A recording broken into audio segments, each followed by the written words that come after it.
Kembalikan PKI sebagai partai yang legal dan realisasikan partai tunggal di DPR RI. Maka keren. Tapi karena saya sudah tidak tahan, akhirnya saya harus bicara. Mayoritas masyarakat Indonesia adalah umat Islam. Maka Islam harus diframing intoleransi dan radikal. Karena tidak bisa dilawan. Susupkan para kader akan anak PKI ke dalam berbagai strata instansi. Kementerian, partai, legislatif, ormas, ormas agama, Islam, Kristen, Katolik, Hindu, Buddha, organisasi kemudaan, LSM, dan institusi negara untuk galang kekuatan politik dan rakyat serta bisa mengendalikan pemerintah. Hasilnya, ini pernyataan beliau. Pelanggaran hak asasi manusia yang berat yang dibentuk berdasarkan keputusan Presiden nomor 17 tahun 2022. Dengan pikiran yang jernih dan hati yang tulus, saya sebagai Kepala Negara Republik Indonesia mengakui bahwa pelanggaran hak asasi manusia yang berat memang terjadi. Saya sangat menyesalkan terjadinya peristiwa pelanggaran hak asasi manusia yang berat pada yang pertama, peristiwa 1965-1966. Saya menaruh simpati dan empati yang mendalam kepada para korban dan keluarga korban. Oleh karena itu, yang pertama, saya dan pemerintah berusaha untuk memulihkan hak-hak para korban secara adil dan bijaksana tanpa menegasikan penyelesaian yudisial. Jadi itulah pernyataan yang benar-benar sangat luar biasa dari tim yang 12 orang, 126 hari, dan bisa 12 peristiwa. Sekaligus Presiden menyimpulkan dengan pikiran yang jernih dan hati yang tulus, saya sebagai kepala negara Republik Indonesia, saya akan membagas sebagai kepala negara. Hukum yang ada di Indonesia, yaitu harus persetujuan DPR. Baru membentuk tim ad hoc. Tetapi beliau sebagai kepala negara hanya mendengarkan 12 orang tadi.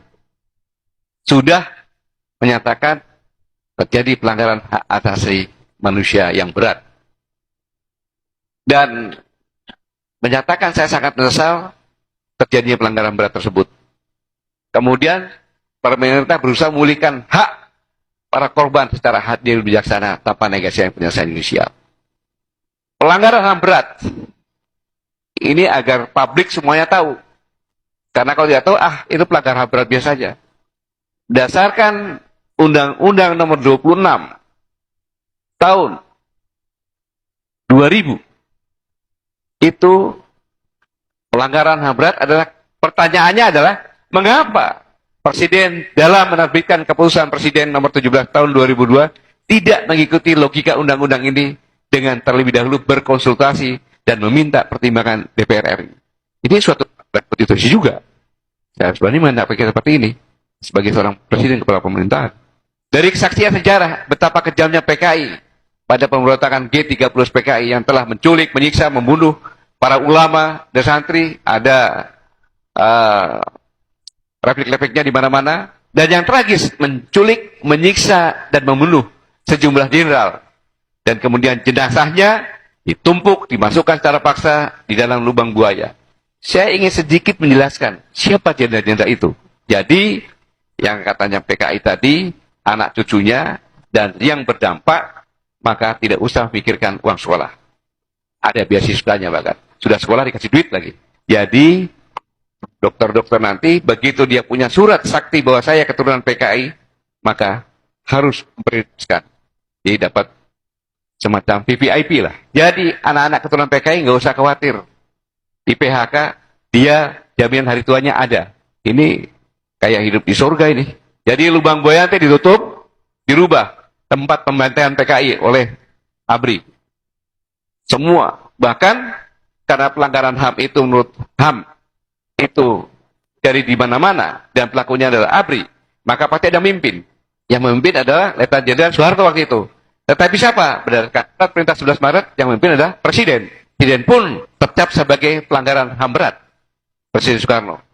Maka tugas Menteri PU nanti adalah merubah Bandara Soekarno-Hatta menjadi Bandara Aidit Noto. Senayan, kan? Gelora Bung Karno dirubah Gelora Aidit. Memang kalau seperti ini. Ini dampaknya. Ini perintah instruksi Presiden loh ini. Nanti lakukan itu. Jadi nanti BUMN itu isinya adalah PKI, anak cucu PKI atau yang berdampak. Ini fakta ini bahwa PKI sekarang menjadi pahlawan dan umat Islam serta TNI adalah